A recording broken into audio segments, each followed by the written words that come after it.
पाठ 7 उत्तराखंड का पर्व हरेला। 33 सेवक आश्रम मार्ग, देहरादून, 2 अगस्त 2025। प्रिय मित्र शरण्या, आशा करती हूँ कि तुम सपरिवार अच्छी होगी। तुम्हें तो पता है माँ का तबादला ट्रांसफर देहरादून में हो गया है। यहाँ दादाजी दादी जी तो पहले से ही रहते हैं। अब हम सभी लोग साथ में ही रह रहे हैं। नए स्कूल में मेरे नए मित्र भी बन गए हैं। तुम्हें यहाँ के एक विशेष पर्व के बारे में बताती हूँ जिसे हमने जुलाई माह में मनाया। उत्तराखंड के लोक पर्वों में से एक पर्व है हरेला, जो कुमाऊं मंडल में वर्षा ऋतु के आरंभ का सूचक है। हरेला का अर्थ है हरियाली। यह पर्व हरियाली और नई ऋतु के आरंभ होने को दर्शाता है। उत्तराखंड में विविध त्योहार मनाए जाते हैं। हर पर्व की कुछ न कुछ विशेषता होती है। पारिवारिक, धार्मिक, सामाजिक उत्सवों और पर्वों से भरा पूरा है यहाँ के लोगों का जीवन। यहाँ के कुछ त्योहार ऋतु परिवर्तन के सूचक हैं, तो कुछ त्योहार कृषि आधारित हैं। जब फसलें बोई या काटी जाती हैं, उस समय कुछ त्योहार यहाँ विशेष तौर पर मनाए जाते हैं जो अन्यत्र नहीं मनाए जाते। हरेला को हरियाल या हरियाव नामों से भी जाना जाता है। यह पर्व श्रावण संक्रांति को मनाया जाता है। अंग्रेजी कैलेंडर के अनुसार यह 16 जुलाई का दिन होता है। यदाकदा ग्रहों की गणना से इसमें एक दिन का अंतर हो जाता है। इससे 9 दिन पूर्व लोग घरों में, पूजा स्थान में, किसी जगह या छोटी डलियों में मिट्टी बिछाकर 7 प्रकार के बीज जैसे गेहूं, जौ, मूंग, उड़द, भुट्टा, गहत, सरसों आदि बोते हैं और 9 दिनों तक उसमें जल डालते हैं।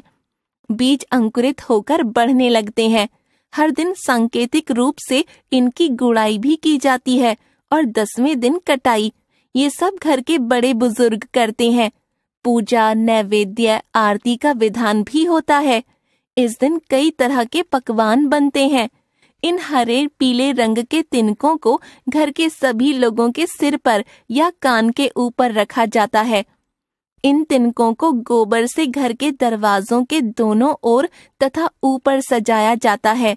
बेटियां घर के बड़ों को पिठिया, रोली तथा अक्षत से टीका करती हैं और वे भेंट स्वरूप उन्हें रुपये देते हैं और यह गीत गाकर आशीर्वाद देते हैं।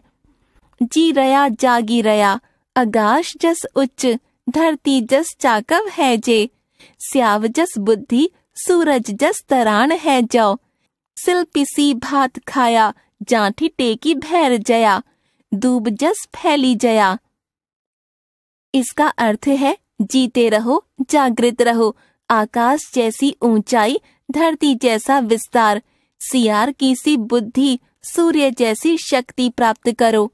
आयु इतनी दीर्घ हो कि चावल भी सिल में पीस कर खाओ और लाठी टेक कर बाहर जाओ।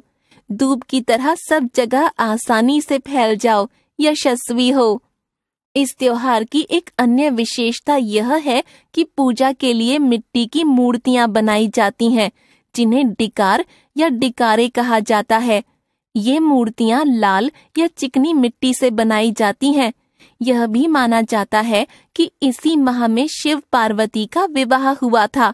दूसरा कारण यह भी है कि पारिवारिक सुख शांति के लिए यह पर्व मनाया जाता है। डिकारे बनाने के लिए पहले मिट्टी को साफ कर उसे गूंथ लिया जाता है। फिर सभी की सुंदर मूर्तियां बनाकर सुखाया जाता है। उसके बाद बिस्वार, चावल पीसकर बनाए गए घोल से रंगने के बाद मनचाहे सुंदर रंगों से उनके वस्त्र, आभूषण बनाए जाते हैं। हरेले की डलियों में उन्हें स्थापित कर पूजन होता है। पूजा के बाद मूर्ति का विसर्जन किया जाता है।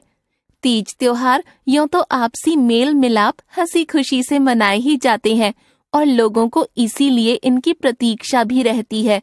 लेकिन हरेले के त्योहार को मनाने का एक अत्यंत महत्वपूर्ण पक्ष भी है। पुराने समय में जब वैज्ञानिक प्रयोगशालाएं नहीं होती थीं और उपजाऊ बीज परीक्षण की सुविधा भी उपलब्ध नहीं थी, तब फसलों की बुआई से पहले हर घर में विविध किस्म के बीज बोकर इस बात की परीक्षा हो जाती थी कि फसल कैसी होगी। लोग अच्छे बीजों, उपकरणों, हल बैलों का मिलकर उपयोग करते थे। अभी भी उत्तराखंड के गांवों में सब मिलकर बारी बारी से सबके खेतों में बुआई, रोपाई, गुड़ाई, कटाई आदि कार्य संपन्न करते हैं।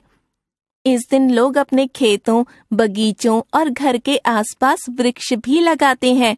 हालांकि समय के अभाव और शहरीकरण का प्रभाव त्योहारों पर भी पड़ा है, फिर भी यह देखकर अच्छा लगता है कि हम आज भी उन परंपराओं को निभा रहे हैं जो हमारे धार्मिक, आर्थिक और वैज्ञानिक आधार को मजबूत बनाती हैं।